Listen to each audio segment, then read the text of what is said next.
बिस्मिल्लाहिर्रहमानिर्रहीम। अस्सलाम वालेकुम। मोहतरम नाज़रीन, आज की जो हम वीडियो लेकर आए वो सूरत बकरा है। सूरत बकरा कुरान मजीद की सबसे तवील और बाबरकत सूरत है, जो शैतान से हिफाजत के लिए जबरदस्त है। नबी अकरम सल्लल्लाहु अलैहि वसल्लम का इरशाद है, जिस घर में सूरत बकरा पढ़ी जाए वहाँ शैतान भाग जाता है। जादू और नजर बद का तोड़ सूरत बकरा है, हसद के असरात को खत्म करती है। इसमें आयतुल कुर्सी है और आखिरी दो आयात हैं, वो आप अगर कोई रात को पढ़े जो शख्स, तो वो उसके लिए बरकत के लिए और खैर के लिए बैस बनती है और ये उसके लिए काफी है। बिस्मिल्लाहिर्रहमानिर्रहीम। अलिफ लाम मीम ज़ालिकल किताबु ला रैब फ़ीहि हुदन लिलमुत्तक़ीन अल्लज़ीना युमिनून बिलग़ैबि व युक़ीमूनस सलाता व मिम्मा रज़क़नाहुम युन्फ़िक़ून والذين يؤمنون بما أنزل إليك وما أنزل من قبلك وبالآخرة هم يوقنون أولئك على هدى من ربهم وأولئك هم المفلحون إن الذين كفروا سواء عليهم أأنذرتهم أم لم تنذرهم لا يؤمنون ختم الله على قلوبهم وعلى سمعهم وعلى أبصارهم غشاوة ولهم عذاب عظيم ومن الناس من يقول آمنا بالله وباليوم الآخر وما هم بمؤمنين يخادعون الله والذين آمنوا وما يخدعون إلا أنفسهم وما يشعرون في قلوبهم مرض فزادهم الله مرضا ولهم عذاب أليم بما كانوا يكذبون وإذا قيل لهم لا تفسدوا في الأرض قالوا إنما نحن مصلحون ألا إنهم هم المفسدون ولكن لا يشعرون وإذا قيل لهم آمنوا كما آمن الناس قالوا أنؤمن كما آمن السفهاء ألا إنهم هم السفهاء ولكن لا يعلمون وإذا لقوا الذين آمنوا قالوا آمنا وإذا خلوا إلى شياطينهم قالوا إنا معكم إنما نحن مستهزئون الله يستهزئ بهم ويمدهم في طغيانهم يعمهون أولئك الذين اشتروا الضلالة بالهدى فما ربحت تجارتهم وما كانوا مهتدين مثلهم كمثل الذي استوقد نارا فلما أضاءت ما حوله ذهب الله بنورهم وتركهم في ظلمات لا يبصرون صم بكم عمي فهم لا يرجعون أو كصيب من السماء فيه ظلمات ورعد وبرق يجعلون أصابعهم في آذانهم من الصواعق حذر الموت والله محيط بالكافرين يكاد البرق يخطف أبصارهم كلما أضاء لهم مشوا فيه وإذا أظلم عليهم قاموا ولو شاء الله لذهب بسمعهم وأبصارهم إن الله على كل شيء قدير يا أيها الناس اعبدوا ربكم الذي خلقكم والذين من قبلكم لعلكم تتقون الذي جعل لكم الأرض فراشا والسماء بناء وأنزل من السماء ماء فأخرج به من الثمرات رزقا لكم فلا تجعلوا لله أندادا وأنتم تعلمون وإن كنتم في ريب مما نزلنا على عبدنا فأتوا بسورة من مثله وادعوا شهداءكم من دون الله إن كنتم صادقين فإن لم تفعلوا ولن تفعلوا فاتقوا النار التي وقودها الناس والحجارة أعدت للكافرين وبشر الذين آمنوا وعملوا الصالحات أن لهم جنات تجري من تحتها الأنهار كلما رزقوا منها من ثمرة رزقا قالوا هذا الذي رزقنا من قبل وأتوا به متشابها ولهم فيها أزواج مطهرة وهم فيها خالدون إن الله لا يستحيي أن يضرب مثلا ما بعوضة فما فوقها فأما الذين آمنوا فيعلمون أنه الحق من ربهم وأما الذين كفروا فيقولون ماذا أراد الله بهذا مثلا يضل به كثيرا ويهدي به كثيرا وما يضل به إلا الفاسقين الذين ينقضون عهد الله من بعد ميثاقه ويقطعون ما أمر الله به أن يوصل ويفسدون في الأرض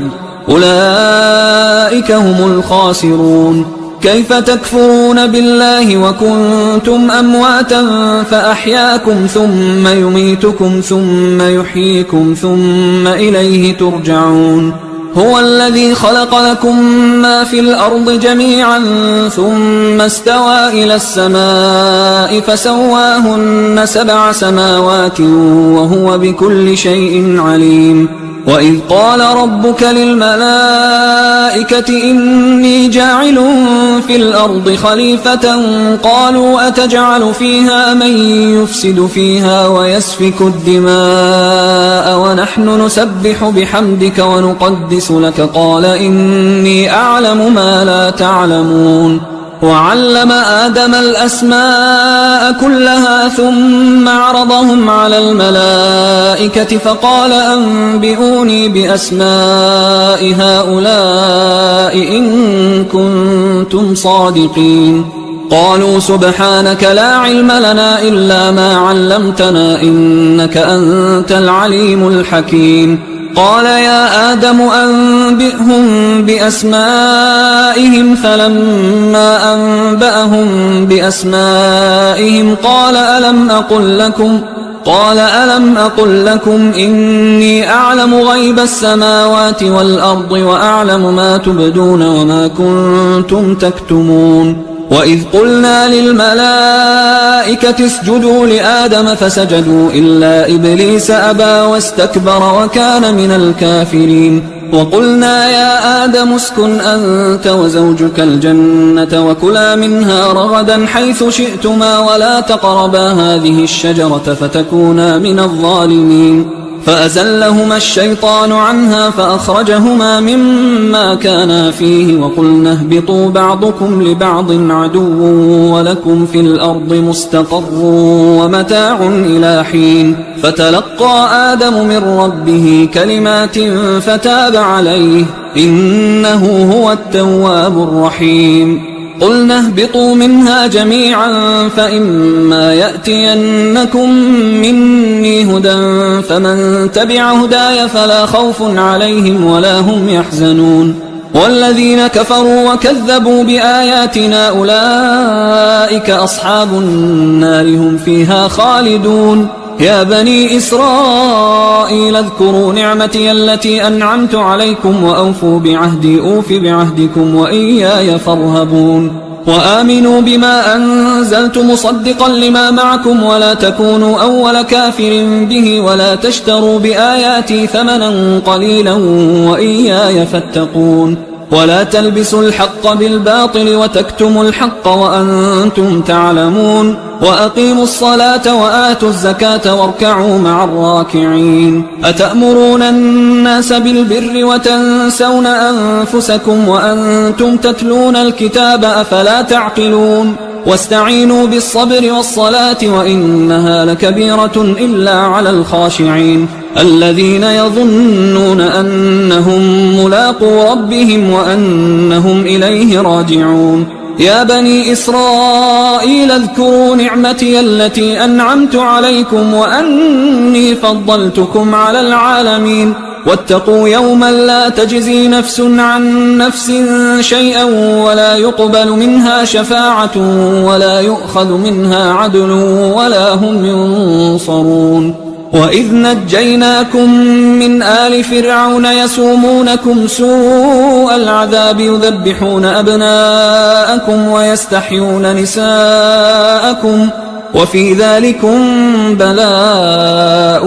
من ربكم عظيم. وإذ فرقنا بكم البحر فأنجيناكم وأغرقنا آل فرعون وأنتم تنظرون. وإذ واعدنا موسى 40 ليلة ثم اتخذتم العجل من بعده وأنتم ظالمون ثم عفونا عنكم من بعد ذلك لعلكم تشكرون. وإذ آتينا موسى الكتاب والفرقان لعلكم تهتدون. وإذ قال موسى لقومه يا قوم إنكم ظلمتم أنفسكم باتخاذكم العجل فتوبوا إلى بارئكم فاقتلوا أنفسكم ذلكم خير لكم عند بارئكم فتاب عليكم إنه هو التواب الرحيم. وإذ قلتم يا موسى لن نؤمن لك حتى نرى الله جهرة فأخذتكم الصاعقة وأنتم تنظرون ثم بعثناكم من بعد موتكم لعلكم تشكرون. وظللنا عليكم الغمام وأنزلنا عليكم المن والسلوى كلوا من طيبات ما رزقناكم وما ظلمونا ولكن كانوا أنفسهم يظلمون. وإذ قلنا ادخلوا هذه القرية فكلوا منها حيث شئتم رغدا وادخلوا الباب سجدا وقولوا حطة نغفر لكم خطاياكم وسنزيد المحسنين. فبدل الذين ظلموا قولا غير الذي قيل لهم فأنزلنا على الذين ظلموا رجزا من السماء بما كانوا يفسقون. وإذ استسقى موسى لقومه فقلنا اضرب بعصاك الحجر فانفجرت منه 12 عينا قد علم كل أناس مشربهم كلوا واشربوا من رزق الله ولا تعثوا في الأرض مفسدين. وإذ قلتم يا موسى لن نصبر على طعام واحد فادع لنا ربك يخرج لنا مما تنبت الأرض من بقلها وقثائها وفومها وعدسها وبصلها قال أتستبدلون الذي هو أدنى بالذي هو خير اهبطوا مصرا فإن لكم ما سألتم وضربت عليهم الذلة والمسكنة وباءوا بغضب من الله ذلك بأنهم كانوا يكفرون بآيات الله ويقتلون النبيين بغير الحق ذلك بما عصوا وكانوا يعتدون. إن الذين آمنوا والذين هادوا والنصارى والصابئين من آمن بالله واليوم الآخر وعمل صالحا فلهم أجرهم عند ربهم ولا خوف عليهم ولا هم يحزنون. وإذ أخذنا ميثاقكم ورفعنا فوقكم الطور خذوا ما آتيناكم بقوة واذكروا ما فيه لعلكم تتقون ثم توليتم من بعد ذلك فلولا فضل الله عليكم ورحمته لكنتم من الخاسرين. ولقد علمتم الذين اعتدوا منكم في السبت فقلنا لهم كونوا قردة خاسئين فجعلناها نكالا لما بين يديها وما خلفها وموعظة للمتقين. وإذ قال موسى لقومه إن الله يأمركم أن تذبحوا بقرة قالوا أتتخذنا هزوا قال أعوذ بالله أن أكون من الجاهلين. قالوا ادع لنا ربك يبين لنا ما هي قال إنه يقول إنها بقرة لا فارض ولا بكر عوان بين ذلك فافعلوا ما تؤمرون. قالوا ادع لنا ربك يبين لنا ما لونها قال إنه يقول إنها بقرة صفراء فاقع لونها تسر الناظرين. قالوا ادع لنا ربك يبين لنا ما هي إن البقرة شابه علينا وإنا إن شاء الله لمهتدون. قال إنه يقول إنها بقرة لا ذلول تثير الأرض ولا تسقي الحرث مسلمة لا شية فيها. قالوا الآن جئت بالحق فذبحوها وما كادوا يفعلون. وإذ قتلتم نفسا فادارأتم فيها والله مخرج ما كنتم تكتمون. فقلنا اضربوه ببعضها كذلك يحيي الله الموتى ويريكم آياته لعلكم تعقلون. ثم قست قلوبكم من بعد ذلك فهي كالحجارة أو أشد قسوة وإن من الحجارة لما يتفجر منه الأنهار وإن منها لما يشقق فيخرج منه الماء وإن منها لما يهبط من خشية الله وما الله بغافل عما تعملون أفتطمعون أن يؤمنوا لكم وقد كان فريق منهم يسمعون كلام الله ثم يحرفونه من بعد ما عقلوه وهم يعلمون وإذا لقوا الذين آمنوا قالوا آمنا وإذا خلا بعضهم إلى بعض قالوا أتحدثونهم بما فتح الله عليكم ليحاجوكم به عند ربكم أفلا تعقلون أولا يعلمون أن الله يعلم ما يسرون وما يعلنون ومنهم أميون لا يعلمون الكتاب إلا أماني وإنهم إلا يظنون فويل للذين يكتبون الكتاب بأيديهم ثم يقولون هذا من عند الله ليشتروا به ثمنا قليلا فويل لهم مما كتبت أيديهم وويل لهم مما يكسبون وقالوا لن تمسنا النار إلا أياما معدودة قل أتخذتم عند الله عهدا فلن يخلف الله عهده أم تقولون على الله ما لا تعلمون بلى من كسب سيئة وأحاطت به خطيئته فأولئك أصحاب النار هم فيها خالدون والذين آمنوا وعملوا الصالحات أولئك أصحاب الجنة هم فيها خالدون وإذ أخذنا ميثاق بني إسرائيل لا تعبدون إلا الله وبالوالدين إحسانا وذي القربى واليتامى والمساكين وقولوا للناس حسنا وأقيموا الصلاة وآتوا الزكاة ثم توليتم إلا قليلا منكم وأنتم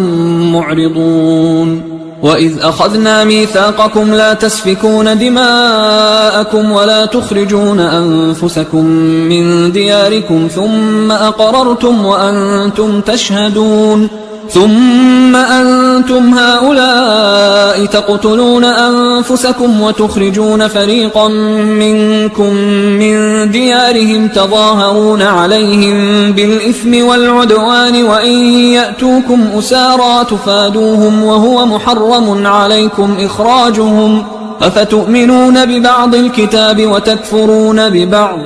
فما جزاء من يفعل ذلك منكم إلا خزي في الحياة الدنيا ويوم القيامة يردون إلى أشد العذاب وما الله بغافل عما تعملون أولئك الذين اشتروا الحياة الدنيا بالآخرة فلا يخفف عنهم العذاب ولا هم ينصرون ولقد آتينا موسى الكتاب وقفينا من بعده بالرسل وآتينا عيسى ابن مريم البينات وأيدناه بروح القدس أفكلما جاءكم رسول بما لا تهوى أنفسكم استكبرتم ففريقا كذبتم وفريقا تقتلون وقالوا قلوبنا غلف بل لعنهم الله بكفرهم فقليلا ما يؤمنون ولما جاءهم كتاب من عند الله مصدق لما معهم وكانوا من قبل يستفتحون على الذين كفروا فلما جاءهم ما عرفوا كفروا به فلعنة الله على الكافرين بئس ما اشتروا به أنفسهم أن يكفروا بما أنزل الله بغيا أن ينزل الله من فضله على من يشاء من عباده فباءوا بغضب على غضب وللكافرين عذاب مهين وإذا قيل لهم آمنوا بما أنزل الله قالوا نؤمن بما أنزل علينا ويكفرون بما وراءه وهو الحق مصدقا لما معهم قل فلم تقتلون أنبياء الله من قبل إن كنتم مؤمنين ولقد جاءكم موسى بالبينات ثم اتخذتم العجل من بعده وأنتم ظالمون وإذ أخذنا ميثاقكم ورفعنا فوقكم الطور خذوا ما آتيناكم بقوة واسمعوا قالوا سمعنا وعصينا وأشربوا في قلوبهم العجل بكفرهم قل بئس ما يأمركم به إيمانكم إن كنتم مؤمنين قل إن كانت لكم الدار الآخرة عند الله خالصة من دون الناس فتمنوا الموت إن كنتم صادقين ولن يتمنوه أبدا بما قدمت أيديهم والله عليم بالظالمين ولتجدنهم أحرص الناس على حياة ومن الذين أشركوا يود أحدهم لو يعمر 1000 سنة وما هو بمزحزحه من العذاب أن يعمر والله بصير بما يعملون قل من كان عدوا لجبريل فإنه نزله على قلبك بإذن الله مصدقا لما بين يديه وهدى وبشرى للمؤمنين من كان عدوا لله وملائكته ورسله وجبريل وميكال فإن الله عدو للكافرين ولقد أنزلنا إليك آيات بينات وما يكفر بها إلا الفاسقون أوكلما عاهدوا عهدا نبذه فريق منهم بل أكثرهم لا يؤمنون ولما جاءهم رسول من عند الله مصدق لما معهم نبذ فريق من الذين أوتوا الكتاب كتاب الله وراء ظهورهم كأنهم لا يعلمون واتبعوا ما تتلو الشياطين على ملك سليمان وما كفر سليمان ولكن الشياطين كفروا يعلمون الناس السحر وما أنزل على الملكين ببابل هاروت وماروت وما يعلمان من أحد حتى يقولا إنما نحن فتنة فلا تكفر فيتعلمون منهما ما يفرقون به بين المرء وزوجه وما هم بضارين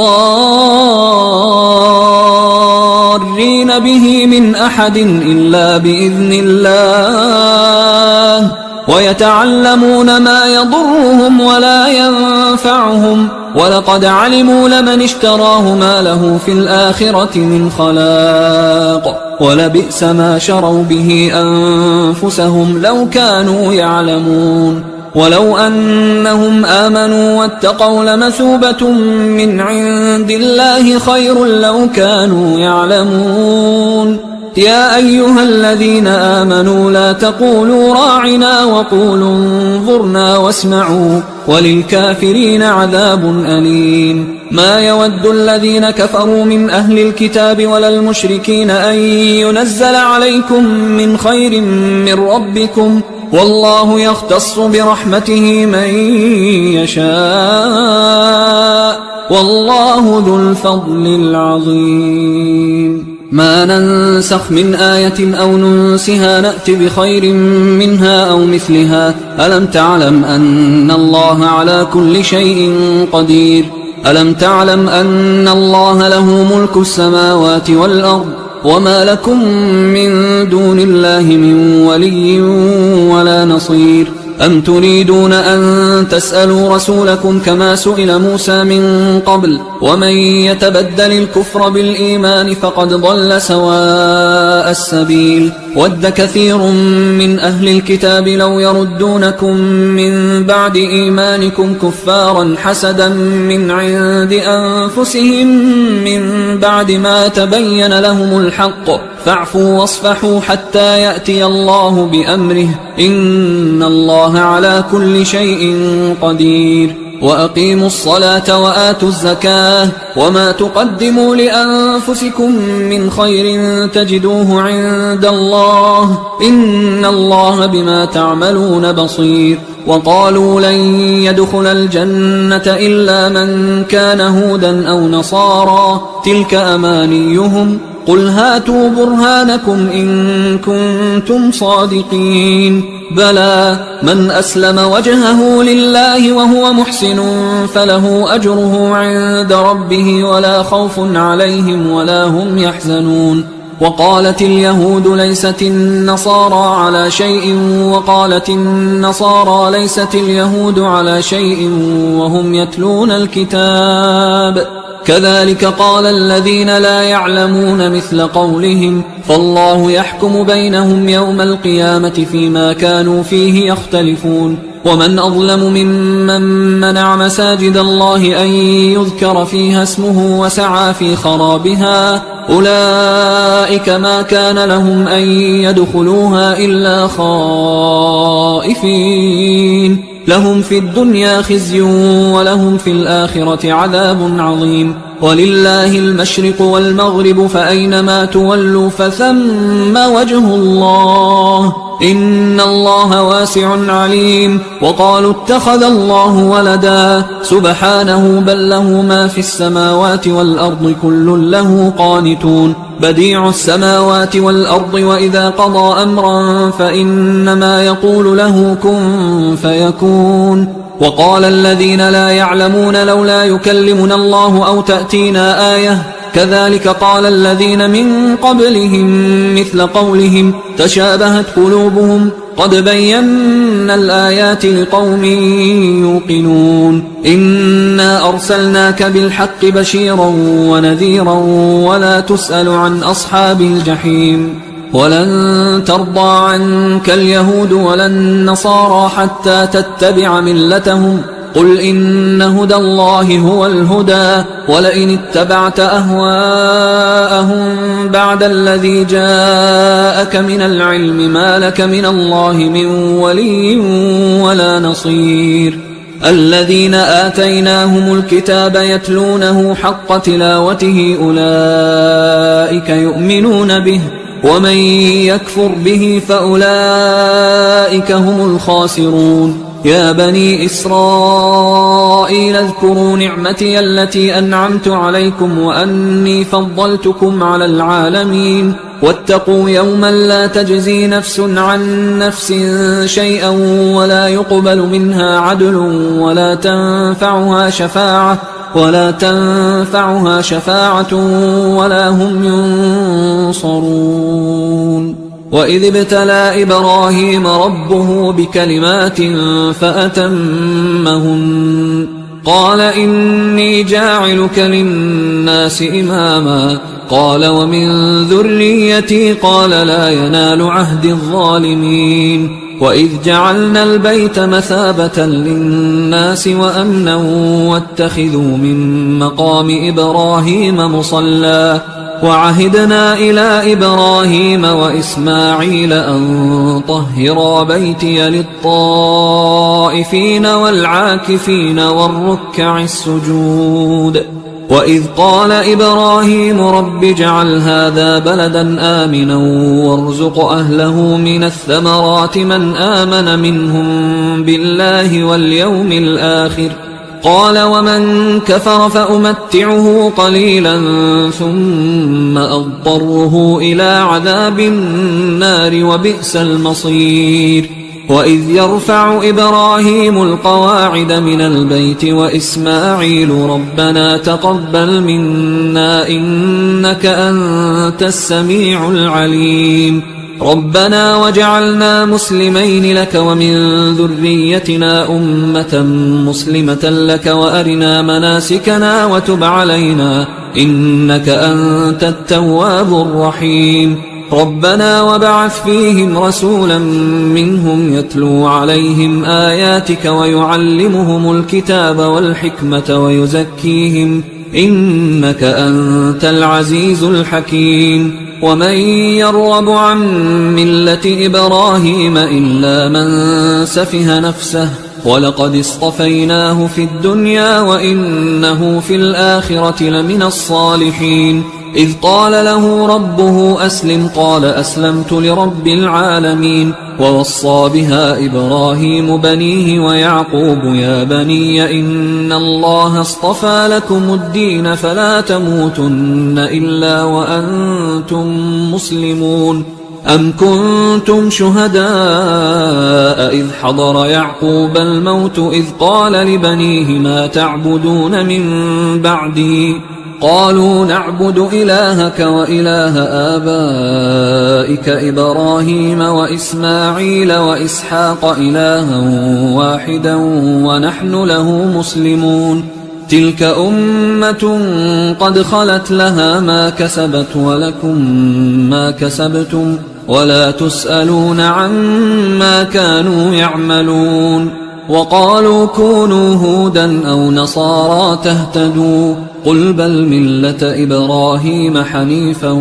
وما كان من المشركين قولوا آمنا بالله وما أنزل إلينا وما أنزل إلى إبراهيم وإسماعيل وإسحاق ويعقوب والأسباط وما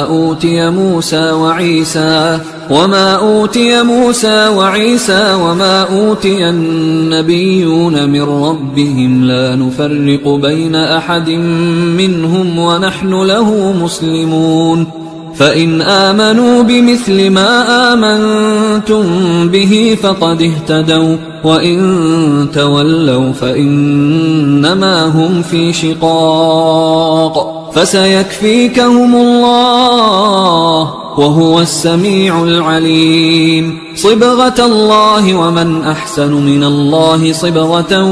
ونحن له عابدون قل أتحاجوننا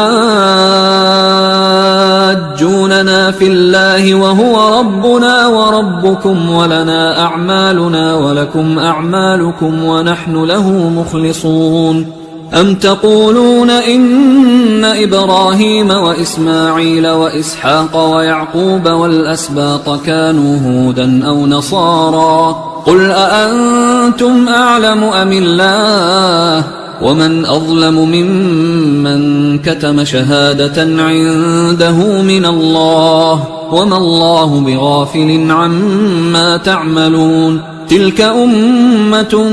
قد خلت لها ما كسبت ولكم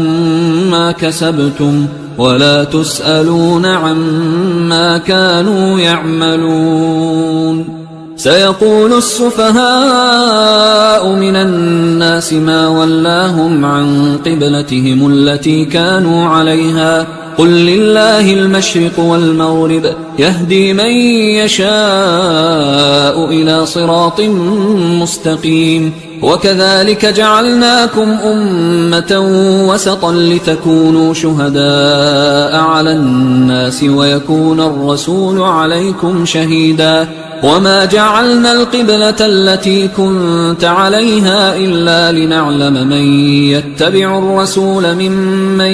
ينقلب على عقبيه وإن كانت لكبيرة إلا على الذين هدى الله وما كان الله ليضيع إيمانكم إن الله بالناس لرؤوف رحيم قد نرى تقلب وجهك في السماء فلنولينك قبلة ترضاها فول وجهك شطر المسجد الحرام وحيث ما كنتم فولوا وجوهكم شطره وإن الذين أوتوا الكتاب ليعلمون أنه الحق من ربهم وما الله بغافل عما يعملون ولئن أتيت الذين أوتوا الكتاب بكل آية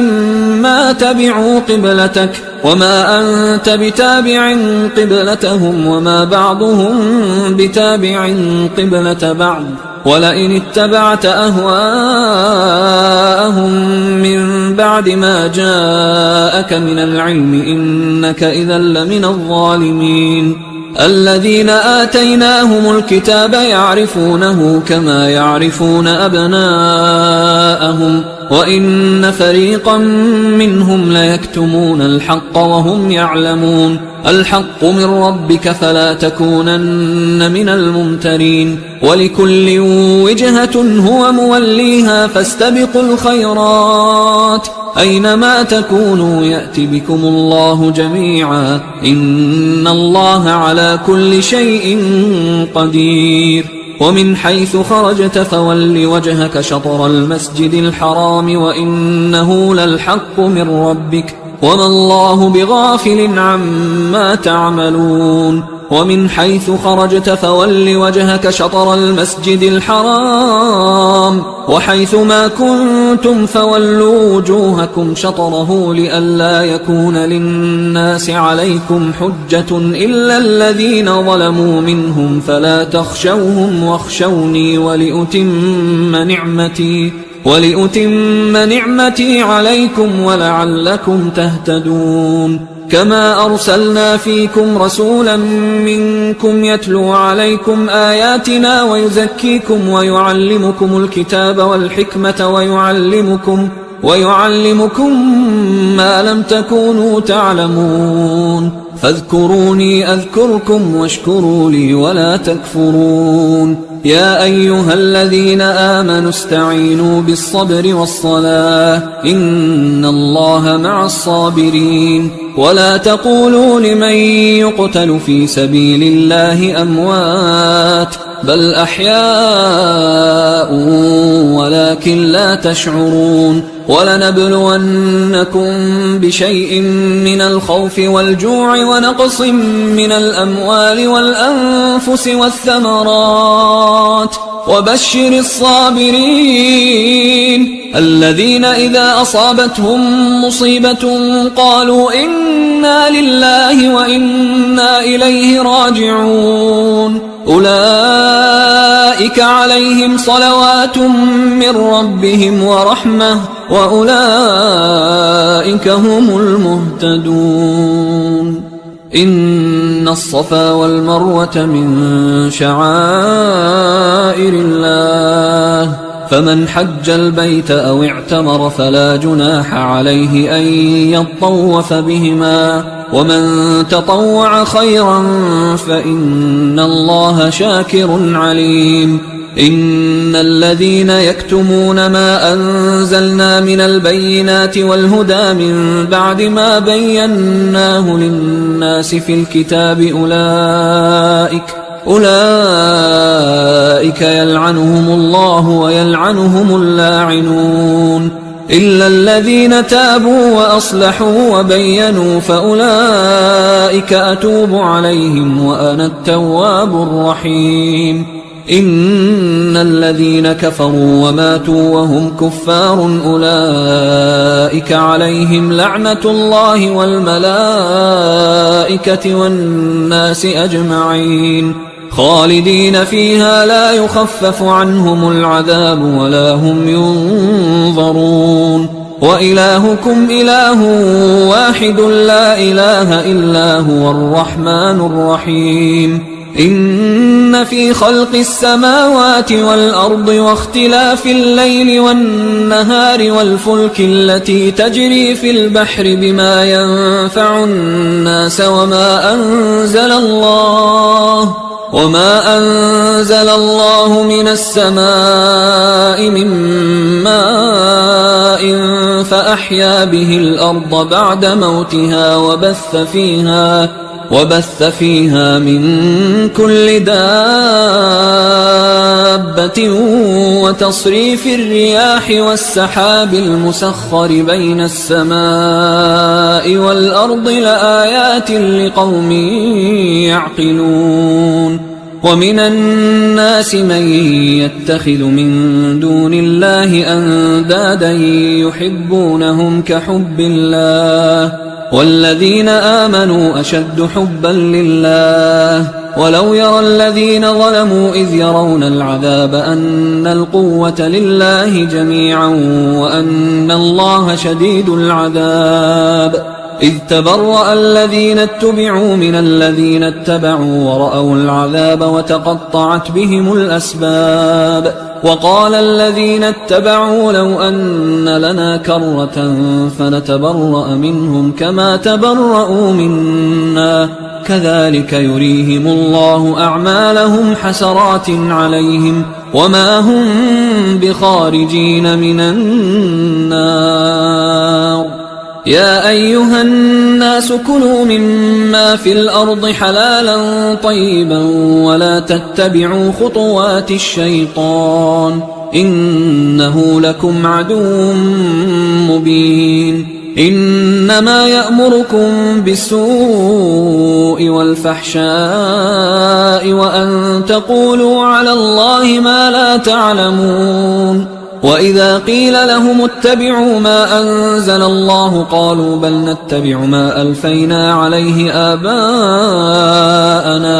أولو كان آباؤهم لا يعقلون شيئا ولا يهتدون ومثل الذين كفروا كمثل الذي ينعق بما لا يسمع إلا دعاء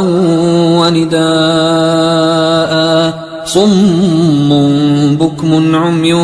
فهم لا يعقلون يا أيها الذين آمنوا كلوا من طيبات ما رزقناكم واشكروا لله إن كنتم إياه تعبدون إنما حرم عليكم الميتة والدم ولحم الخنزير وما أهل به لغير الله فمن اضطر غير باغ ولا عاد فلا إثم عليه إن الله غفور رحيم إن الذين يكتمون ما أنزل الله من الكتاب ويشترون به ثمنا قليلا أولئك ما يأكلون في بطونهم إلا النار ولا يكلمهم الله يوم القيامة ولا يزكيهم ولهم عذاب أليم أولئك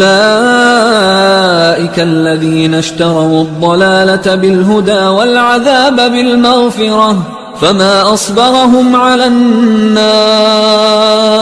ذلك بأن الله نزل الكتاب بالحق وإن الذين اختلفوا في الكتاب لفي شقاق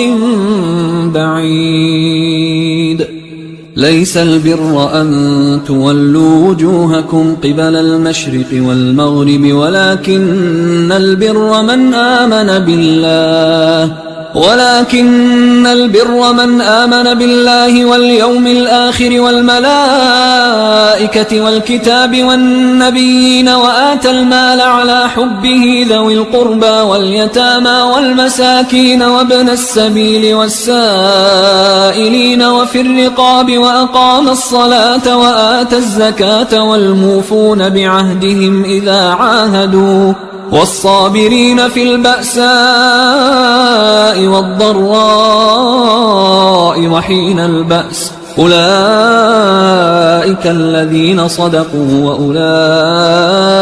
هم المتقون يا أيها الذين آمنوا كتب عليكم القصاص في القتلى الحر بالحر والعبد بالعبد والأنثى بالأنثى فمن عفي له من أخيه شيء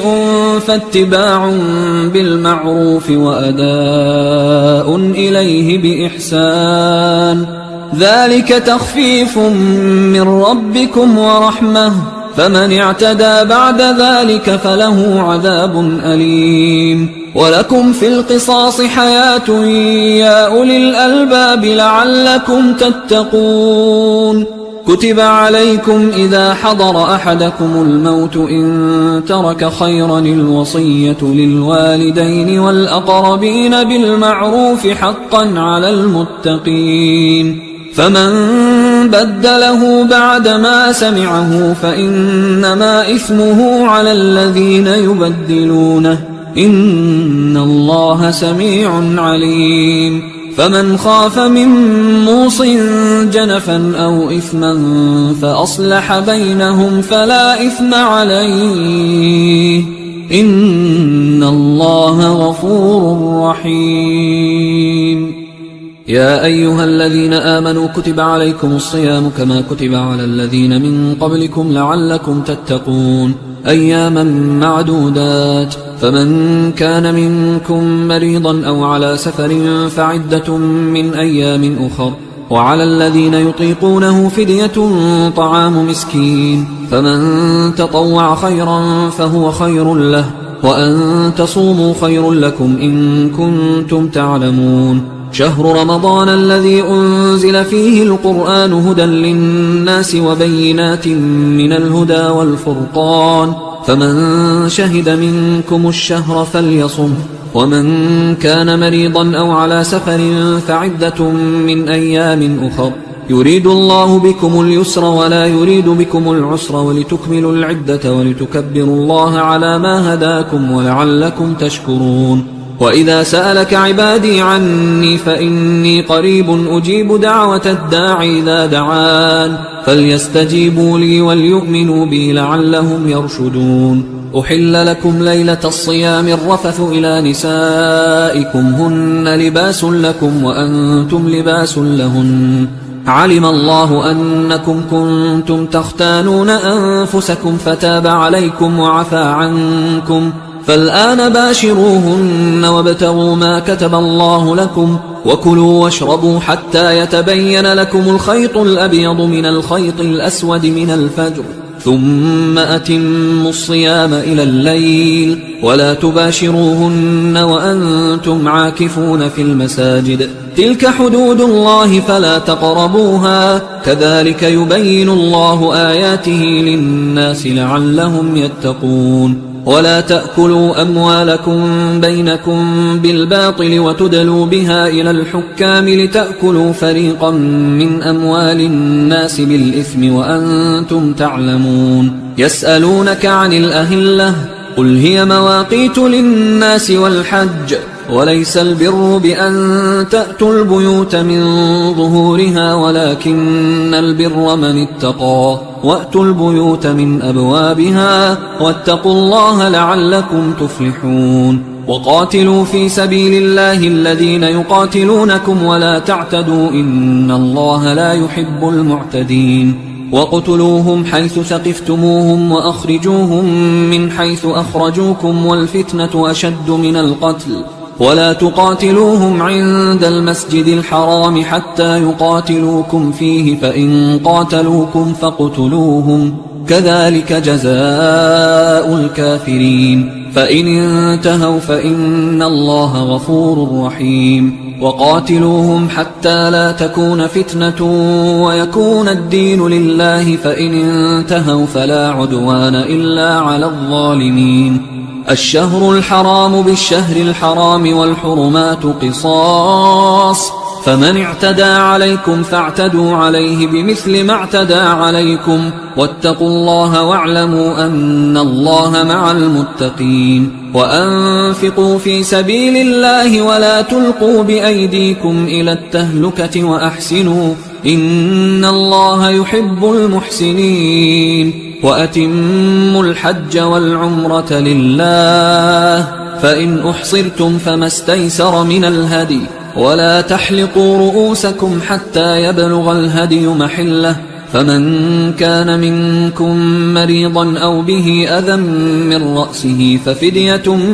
من صيام أو صدقة أو نسك، فإذا أمنتم فمن تمتع بالعمرة إلى الحج فما استيسر من الهدي، فمن لم يجد فصيام 3 أيام في الحج و7 إذا رجعتم، تلك 10 كاملة، ذلك لمن لم يكن أهله حاضر المسجد الحرام. واتقوا الله واعلموا أن الله شديد العقاب. الحج أشهر معلومات، فمن فرض فيهن الحج فلا رفث ولا فسوق ولا جدال في الحج وما تفعلوا من خير يعلمه الله وتزودوا فإن خير الزاد التقوى واتقون يا أولي الألباب ليس عليكم جناح أن تبتغوا فضلا من ربكم فإذا أفضتم من عرفات فاذكروا الله عند المشعر الحرام واذكروه كما هداكم وإن كنتم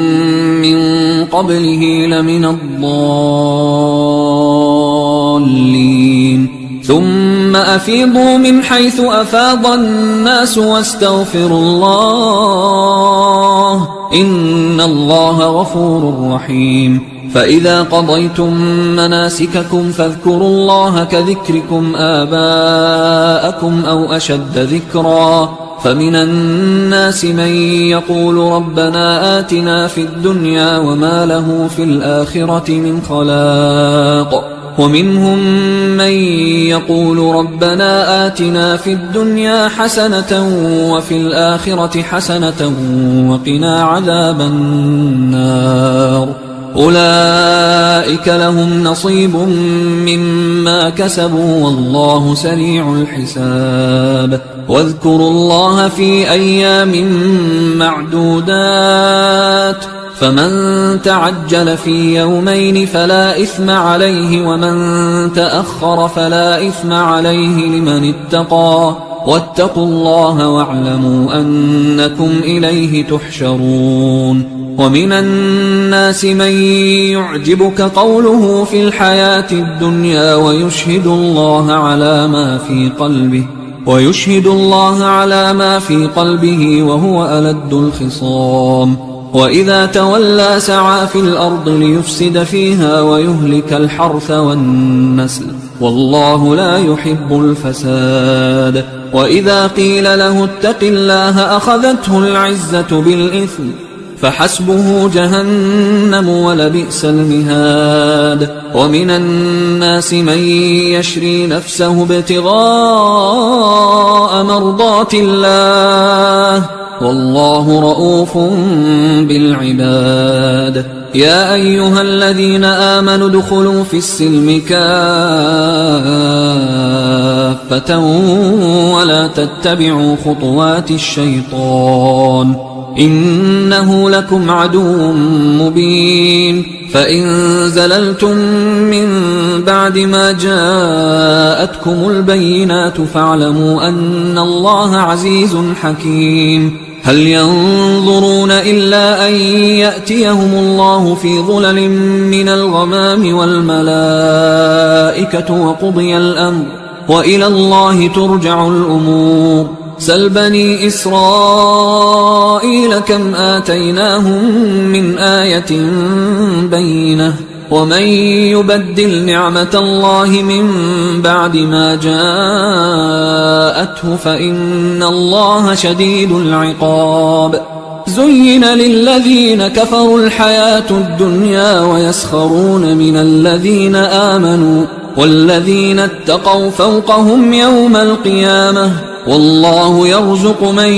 يشاء بغير حساب كان الناس أمة واحدة فبعث الله النبيين مبشرين ومنذرين وأنزل معهم الكتاب بالحق ليحكم بين الناس فيما اختلفوا فيه وما اختلف فيه إلا الذين أوتوه من بعد ما جاءتهم البينات بغيا بينهم فهدى الله الذين آمنوا لما اختلفوا فيه من الحق بإذنه والله يهدي من يشاء إلى صراط مستقيم أم حسبتم أن تدخلوا الجنة ولما يأتكم مثل الذين خلوا من قبلكم مستهم البأساء والضراء وزلزلوا حتى يقول الرسول والذين آمنوا معه متى نصر الله ألا إن نصر الله قريب يسألونك ماذا ينفقون قل ما أنفقتم من خير فللوالدين والأقربين واليتامى والمساكين وابن السبيل وما تفعلوا من خير فإن الله به عليم كتب عليكم القتال وهو كره لكم وعسى أن تكرهوا شيئا وهو خير لكم وعسى أن تحبوا شيئا وهو شر لكم والله يعلم وأنتم لا تعلمون يسألونك عن الشهر الحرام قتال فيه قل قتال فيه كبير وصد عن سبيل الله وكفر به والمسجد الحرام وإخراج أهله منه أكبر عند الله والفتنة أكبر من القتل ولا يزالون يقاتلونكم حتى يردوكم عن دينكم إن استطاعوا ومن يرتدد منكم عن دينه فيمت وهو كافر فأولئك حبطت أعمالهم في الدنيا والآخرة وأولئك أصحاب النار هم فيها خالدون إن الذين آمنوا والذين هاجروا وجاهدوا في سبيل الله أولئك يرجون رحمة الله والله غفور رحيم يسألونك عن الخمر والميسر قل فيهما إثم كبير ومنافع للناس وإثمهما أكبر من نفعهما ويسألونك ماذا ينفقون قل العفو كذلك يبين الله لكم الآيات لعلكم تتفكرون في الدنيا والآخرة ويسألونك عن اليتامى قل إصلاح لهم خير وإن تخالطوهم فإخوانكم والله يعلم المفسد من المصلح ولو شاء الله لأعنتكم إن الله عزيز حكيم ولا تنكحوا المشركات حتى يؤمن ولأمة مؤمنة خير من مشركة ولو أعجبتكم ولا تنكحوا المشركين حتى يؤمنوا ولعبد مؤمن خير من مشرك ولو أعجبكم أولئك يدعون إلى النار والله يدعو إلى الجنة والمغفرة بإذنه ويبين آياته للناس لعلهم يتذكرون ويسألونك عن المحيض قل هو أذى فاعتزلوا النساء في المحيض ولا تقربوهن حتى يطهرن فإذا تطهرن فأتوهن من حيث أمركم الله إن الله يحب التوابين ويحب المتطهرين نساؤكم حرث لكم فأتوا حرثكم أنى شئتم وقدموا لأنفسكم واتقوا الله واعلموا أنكم ملاقوه وبشر المؤمنين ولا تجعلوا الله عرضة لأيمانكم أن تبروا وتتقوا وتصلحوا بين الناس والله سميع عليم لا يؤاخذكم الله باللغو في أيمانكم ولكن يؤاخذكم بما كسبت قلوبكم والله غفور حليم للذين يؤلون من نسائهم تربص 4 أشهر فإن فاءوا فإن الله غفور رحيم وإن عزموا الطلاق فإن الله سميع عليم والمطلقات يتربصن بأنفسهن 3 قروء ولا يحل لهن أن يكتمن ما خلق الله في أرحامهن إن كن يؤمن بالله واليوم الآخر وبعولتهن أحق بردهن في ذلك إن أرادوا إصلاحا ولهن مثل الذي عليهن بالمعروف وللرجال عليهن درجة والله عزيز حكيم الطلاق 2 فإمساك بمعروف أو تسريح بإحسان ولا يحل لكم أن تأخذوا مما آتيتموهن شيئا إلا أن يخافا ألا يقيما حدود الله فإن خفتم ألا يقيما حدود الله فلا جناح عليهما فيما افتدت به، تلك حدود الله فلا تعتدوها، ومن يتعد حدود الله فأولئك هم الظالمون. فإن طلقها فلا تحل له من بعد حتى تنكح زوجا غيره، فإن طلقها فلا جناح عليهما أن يتراجعا إن ظنا أن يقيما حدود الله، وتلك حدود الله يبينها لقوم يعلمون. وإذا طلقتم النساء فبلغن أجلهن فأمسكوهن بمعروف أو سرحوهن بمعروف، ولا تمسكوهن ضرارا لتعتدوا، ومن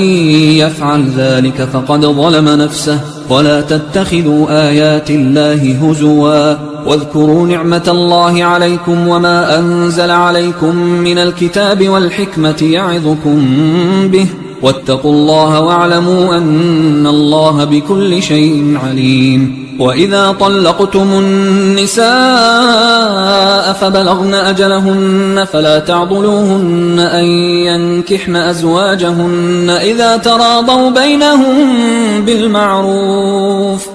ذلك يوعظ به من كان منكم يؤمن بالله واليوم الآخر، ذلكم أزكى لكم وأطهر، والله يعلم وأنتم لا تعلمون. والوالدات يرضعن أولادهن حولين كاملين لمن أراد أن يتم الرضاعة، وعلى المولود له رزقهن وكسوتهن بالمعروف، لا تكلف نفس إلا وسعها، لا تضار والدة بولدها ولا مولود له بولده، وعلى الوارث مثل ذلك، فإن أرادا فصالا عن تراض منهما وتشاور فلا جناح عليهما. وإن أردتم أن تسترضعوا أولادكم فلا جناح عليكم إذا سلمتم ما آتيتم بالمعروف، واتقوا الله واعلموا أن الله بما تعملون بصير. والذين يتوفون منكم ويذرون أزواجا يتربصن بأنفسهن 4 أشهر و10، فإذا بلغن أجلهن فلا جناح عليكم فيما فعلن في أنفسهن بالمعروف، والله بما تعملون خبير. ولا جناح عليكم فيما عرضتم به من خطبة النساء أو أكننتم في أنفسكم، علم الله أنكم ستذكرونهن ولكن لا تواعدوهن سرا إلا أن تقولوا قولا معروفا، ولا تعزموا عقدة النكاح حتى يبلغ الكتاب أجله، واعلموا أن الله يعلم ما في أنفسكم فاحذروه، واعلموا أن الله غفور حليم. لا جناح عليكم إن طلقتم النساء ما لم تمسوهن أو تفرضوا لهن فريضة، ومتعوهن على الموسع قدره وعلى المقتر قدره متاعا بالمعروف حقا على المحسنين. وإن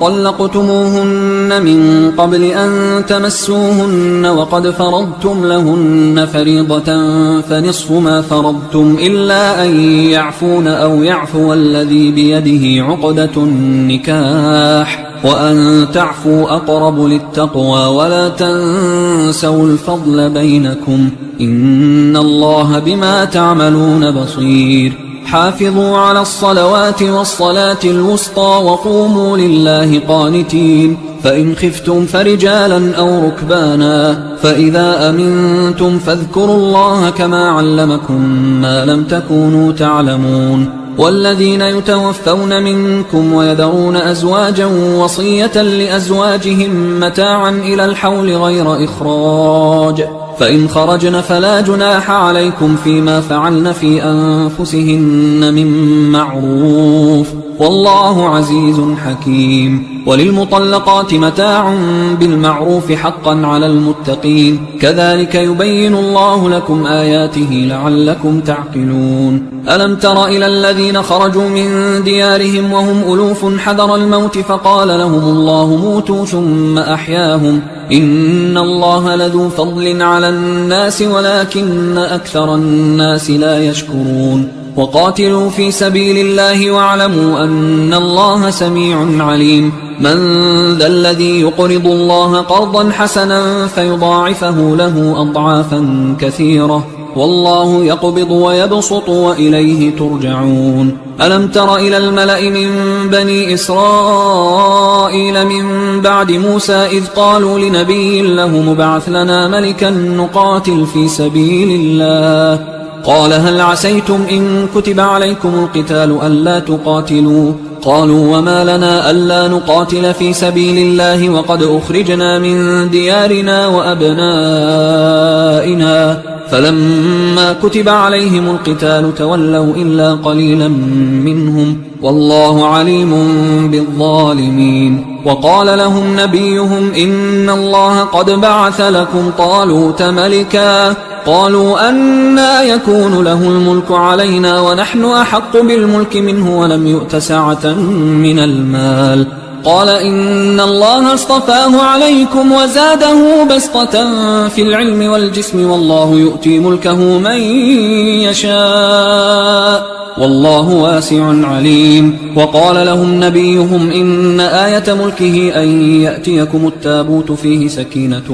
من ربكم وبقية مما ترك آل موسى وآل هارون تحمله الملائكة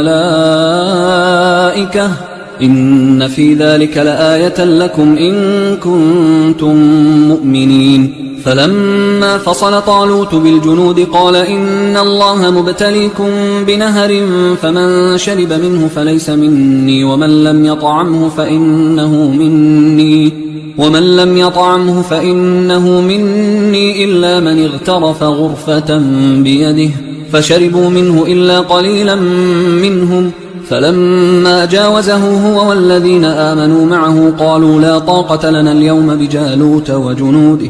قال الذين يظنون أنهم ملاقوا الله كم من فئة قليلة غلبت فئة كثيرة بإذن الله والله مع الصابرين. ولما برزوا لجالوت وجنوده قالوا ربنا أفرغ علينا صبرا وثبت أقدامنا وانصرنا على القوم الكافرين فهزموهم بإذن الله. وقتل داود جالوت وآتاه الله الملك والحكمة وعلمه مما يشاء ولولا دفع الله الناس بعضهم ببعض لفسدت الأرض ولكن الله ذو فضل على العالمين. تلك آيات الله نتلوها عليك بالحق وإنك لمن المرسلين. تلك الرسل فضلنا بعضهم على بعض منهم من كلم الله ورفع بعضهم درجات وآتينا عيسى ابن مريم البينات وأيدناه بروح القدس ولو شاء الله ما اقتتل الذين من بعدهم من بعد ما جاءتهم البينات ولكن اختلفوا فمنهم من آمن ومنهم من كفر ولو شاء الله ما اقتتلوا ولكن الله يفعل ما يريد. يا أيها الذين آمنوا أنفقوا مما رزقناكم من قبل أن يأتي يوم لا بيع فيه ولا خلة ولا شفاعة والكافرون هم الظالمون. الله لا إله إلا هو الحي القيوم لا تأخذه سنة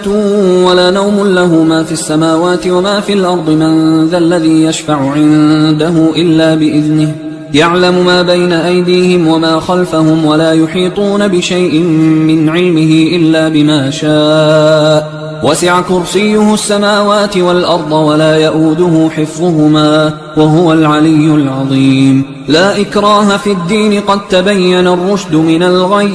فمن يكفر بالطاغوت ويؤمن بالله فقد استمسك بالعروة الوثقى لا انفصام لها، والله سميع عليم. الله ولي الذين آمنوا يخرجهم من الظلمات إلى النور، والذين كفروا أولياؤهم الطاغوت يخرجونهم من النور إلى الظلمات، أولئك أصحاب النار هم فيها خالدون. ألم تر إلى الذي حاج إبراهيم في ربه أن آتاه الله الملك إذ قال إبراهيم ربي الذي يحيي ويميت قال أنا أحيي وأميت. قال إبراهيم فإن الله يأتي بالشمس من المشرق فأت بها من المغرب فبهت الذي كفر والله لا يهدي القوم الظالمين. أو كالذي مر على قرية وهي خاوية على عروشها قال أنى يحيي هذه الله بعد موتها فأماته الله 100 عام ثم بعثه قال كم لبثت؟ قال لبثت يوما أو بعض يوم. قال بل لبثت 100 عام فانظر إلى طعامك وشرابك لم يتسنه وانظر إلى حمارك ولنجعلك آية للناس وانظر إلى العظام كيف ننشزها ثم نكسوها لحما فلما تبين له قال أعلم أن الله على كل شيء قدير. وإذ قال إبراهيم رب أرني كيف تحيي الموتى قال أولم تؤمن قال بلى ولكن ليطمئن قلبي قال فخذ 4 من الطير فصرهن إليك ثم اجعل على كل جبل منهن جزءا ثم ادعهن يأتينك سعيا واعلم أن الله عزيز حكيم. مثل الذين ينفقون أموالهم في سبيل الله كمثل حبة أنبتت 7 سنابل في كل سنبلة 100 حبة والله يضاعف لمن يشاء والله واسع عليم. الذين ينفقون أموالهم في سبيل الله ثم لا يتبعون ما أنفقوا منا ولا أذى لهم أجرهم عند ربهم ولا خوف عليهم ولا هم يحزنون. قول معروف ومغفرة خير من صدقة يتبعها أذى والله غني حليم. يا أيها الذين آمنوا لا تبطلوا صدقاتكم بالمن والأذى كالذي ينفق ماله رئاء الناس ولا يؤمن بالله واليوم الآخر فمثله كمثل صفوان عليه تراب فأصابه وابل فتركه صلدا لا يقدرون على شيء مما كسبوا والله لا يهدي القوم الكافرين. ومثل الذين ينفقون أموالهم ابتغاء مرضات الله وتثبيتا من أنفسهم كمثل جنة بربوة أصابها وابل فآتت أكلها ضعفين فإن لم يصبها وابل فطل والله بما تعملون بصير. أيود أحدكم أن تكون له جنة من نخيل وأعناب تجري من تحتها الأنهار له فيها من كل الثمرات وأصابه الكبر وله ذرية ضعفاء فأصابها إعصار فيه نار فاحترقت كذلك يبين الله لكم الآيات لعلكم تتفكرون. يا أيها الذين آمنوا أنفقوا من طيبات ما كسبتم ومما أخرجنا لكم من الأرض ولا تيمموا الخبيث منه تنفقون ولستم بآخذيه إلا أن تغمضوا فيه واعلموا أن الله غني حميد. الشيطان يعدكم الفقر ويأمركم بالفحشاء والله يعدكم مغفرة منه وفضلا والله واسع عليم يؤتي الحكمة من يشاء ومن يؤت الحكمة فقد أوتي خيرا كثيرا وما يذكر إلا أولو الألباب وما أنفقتم من نفقة أو نذرتم من نذر فإن الله يعلمه وما للظالمين من أنصار إن تبدوا الصدقات فنعما هي وإن تخفوها وتؤتوها الفقراء فهو خير لكم ويكفر عنكم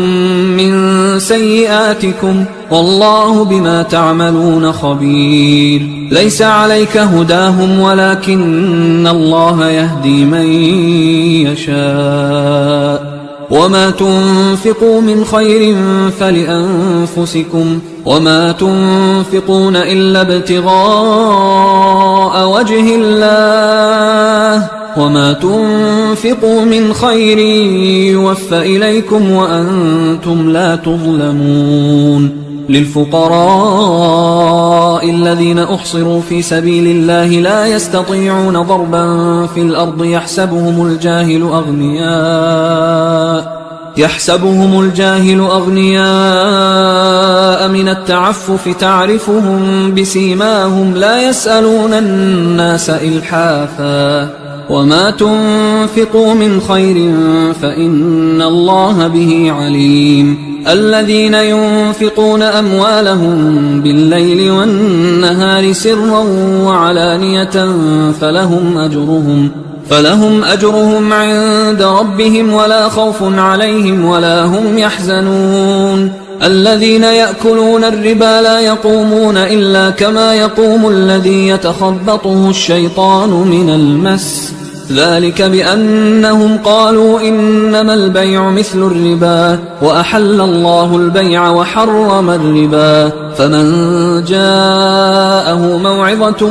من ربه فانتهى فله ما سلف وأمره إلى الله ومن عاد فأولئك أصحاب النار هم فيها خالدون يمحق الله الربا ويربي الصدقات والله لا يحب كل كفار أثيم إن الذين آمنوا وعملوا الصالحات وأقاموا الصلاة وآتوا الزكاة لهم أجرهم عند ربهم ولا خوف عليهم ولا هم يحزنون يا أيها الذين آمنوا اتقوا الله وذروا ما بقي من الربا إن كنتم مؤمنين فإن لم تفعلوا فأذنوا بحرب